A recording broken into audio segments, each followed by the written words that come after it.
Hello everyone, Tebrith here, and welcome to my Week 4 video on my journey to learning TF2.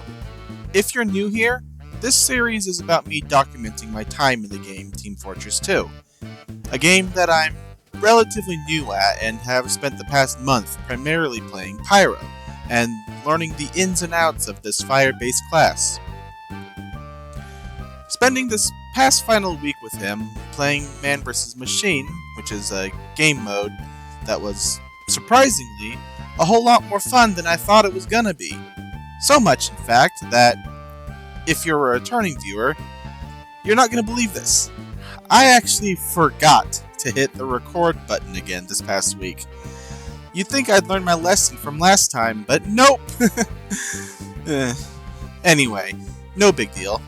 Even though last time I still had footage from a single day, I didn't have any this time around. So, come Tuesday, which is when I actually sit down and make this video you're all watching, and I realize I had no footage, I basically just shrugged my shoulders and played 2 more matches.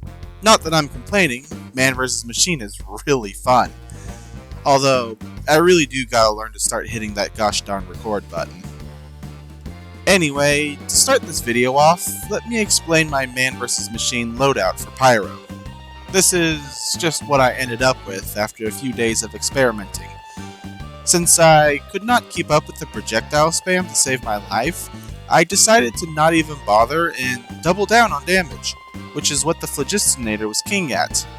With it, I effectively became the go-to option when it came to defeating the bulkier bots, such as the giants, and especially the tanks, leaving the smaller stragglers to my teammates.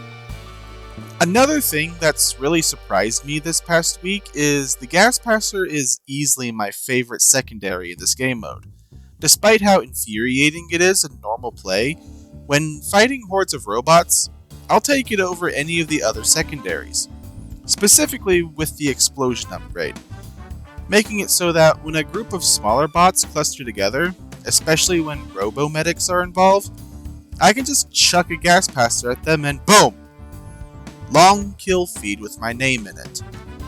The recharge isn't as punishing here either. Not only is there an upgrade for it to make it practically nothing, but with how much damage I'll be doing as a Flog Pyro, it'll be charged 3 times over by the time a cluster of bots happen, which is fairly often.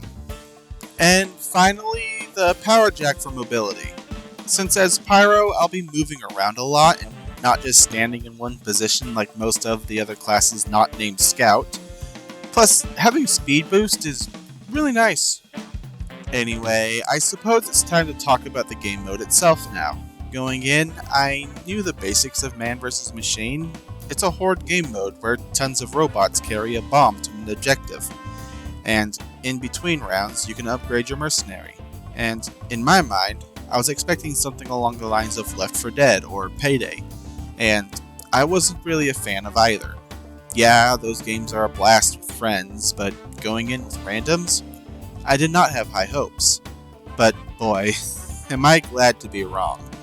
And I don't even really understand why.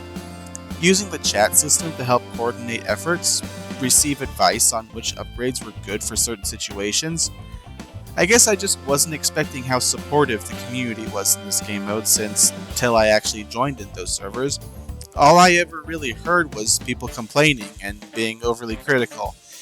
And I'm not saying people weren't critical, it's a cooperative game mode in a team-based game.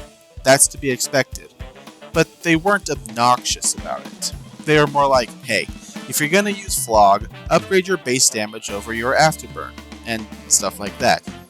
In fact, and I wish I had the footage from that one round, but someone actually convinced me to give the Gas Passer another try one game. Told me about the explosive upgrade, and then I proceeded to immediately delete like half a dozen soldier bots at the start of the next round with it. That was an amazing feeling, which really opened my eyes to how things worked there. Ever since then, the Gas Passer has become my go-to secondary for Man vs. Machine. And that's pretty much all that's happened this past week. Discovering that a game mode is a lot more fun than expected is always a pleasant feeling, as well as a wonderful way to send off the month of Pyro.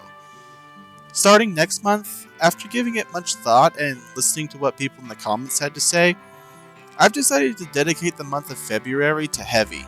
So, for the next week, similar to my first week as Pyro, I'll be dedicating the first week of Heavy as the default stock loadout, using default Heavy as a way to learn the base class as it is before experimenting with all the side grades.